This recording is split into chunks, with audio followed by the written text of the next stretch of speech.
Let's rewind to 1997. Shibuya is loud, crowded, and crawling with detective anime girls. Teenagers dressed like a J-pop star. Meanwhile, a career woman named Yasuko leaves her Tokyo Electric Power office at 6:30 p.m. sharp. But she's not going home to binge dramas. Instead, she heads to Shibuya 109. Bathroom mirror? Check. Makeup touch-up? Check. Sometimes even a wig. Like a superhero suiting up. Except her cape was high heels, and her mission? Well, it wasn't saving lives.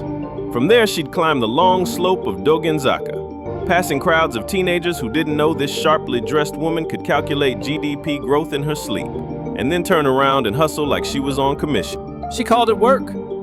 4 clients per night, no exceptions. She tracked them like balance sheets, time, date, payment, all neatly written in a notebook. The prices?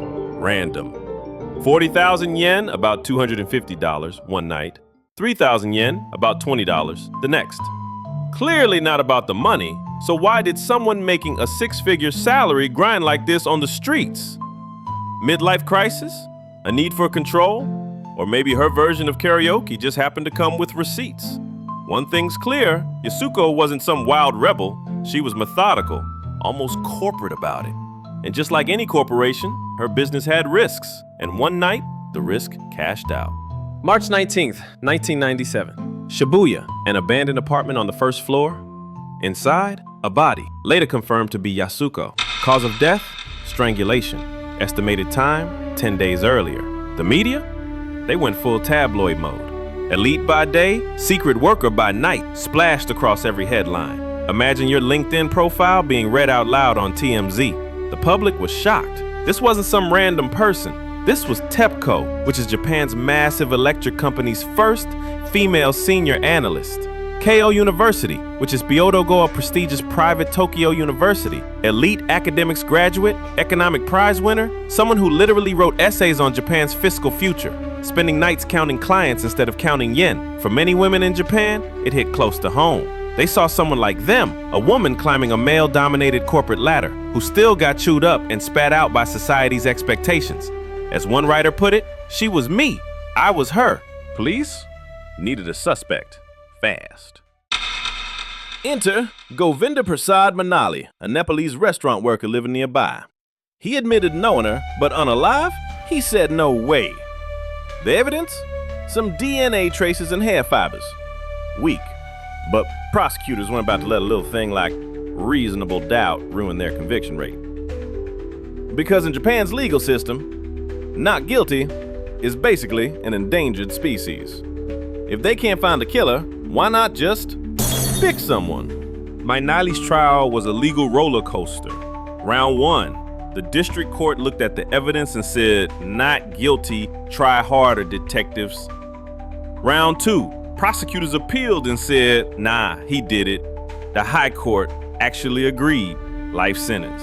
No new evidence, no smoking gun. Just a different judge going, why not? Meanwhile, Yasuko's real culprit, nowhere to be found. But hey, at least someone was in prison, so mission accomplished, right? Manali sat behind bars for 15 years. 15. He missed birthdays, family events, and probably got really, really good at Sudoku. Then, around 2012, DNA testing finally got its act together.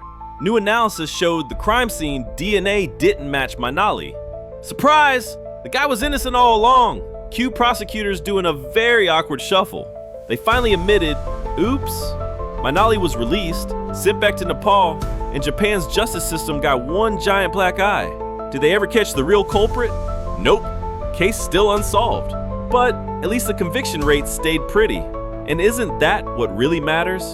Just kidding. No, it's not. After this is basic Terry. Now, who exactly was Yasuko? She wasn't some tragic cliche. She was brilliant, daughter of a TEPCO executive, top student, razor-sharp mind. She joined the company in 1980 as one of their first female career hires. In the bubble-era Japan of salarymen and whiskey lunches, that was groundbreaking. But corporate Japan in the 80s didn't know what to do with ambitious women. Sure, they'd hire you as a total career track employee, but good luck getting promoted beyond person who writes the reports no one reads.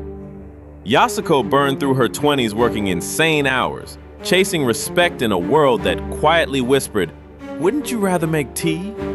She had setback after setback, missed foreign postings, dead-end assignments. A perfectionist trapped in a system that only pretended to be fair. By her early 30s, something cracked. She drifted into nightlife work, first at clubs, then into more direct encounters. And just like her day job, she treated it with total discipline. 4 clients a night, notebook entries, even recycling empty beer bottles for pocket change, like she was balancing micro budgets at 3 a.m. Some said it was about money, but clearly it wasn't. Some said self-destruction. Others said revenge on a society that ignored her.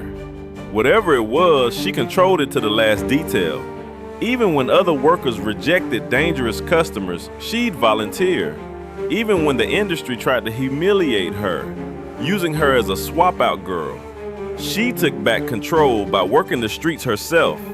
Call it rebellion, call it despair, call it the world's worst career pivot, but it was hers. A writer visiting her old haunts in Shibuya 24 years later found a statue, the Dogenzaka Jizo, that Yasuko used to pass nightly. Its lips painted red by someone long ago, like it still watches the street, keeping her secrets. That writer swore she felt Yasuko's presence in every alley, as if the city itself remembered her, and not fondly. Today, the Tokyo Electric OL case is still unsolved. Yasuko's story has become less about scandal and more about society. Why does someone with everything, education, career, income, risk it all to walk the midnight streets? Maybe because having everything still doesn't include being seen, respected, or free. For women in 1990s Japan, climbing the ladder meant playing by rules written by men and losing anyway. Even now, 2 decades later, many ask if things have really changed. And then there's the justice system, so eager to close the case that it locked up the wrong man. If you're wondering how a brilliant woman's life and death turned into a legal mess, well, that's the dark punchline Japan never asked for. As one journalist wrote, "She was me, I was her." That's what makes this case unforgettable, not just the mystery of who killed her, but the deeper mystery of why her life felt like a battle no one else could see. So there you have it. Yasuko, economist, trailblazer, midnight wanderer, a woman whose life was both meticulously planned and heartbreakingly out of control. The real culprit? Still out there. The wrong man? Back home after 15 lost years. And the system? Still pretending nothing happened. Tokyo's changed since '97. New skyscrapers, new fashion, same old human flaws. And somewhere in Shibuya, the Dogenzaka Jizo statue stands quiet, lips still red, watching over the alley where ambition, pride, and despair collided. If there's a lesson here, it's this. Success on paper doesn't always mean peace in your soul. And maybe, just maybe, society's obsession with labels, status, and appearances is what really killed her spirit long before that night. But hey, that's just my take. What do you think? Was Yasuko a victim of one person or an entire system? Drop your thoughts in the comments, hit that like button, and subscribe if you want more stories where truth is stranger than fiction. And sometimes darker too.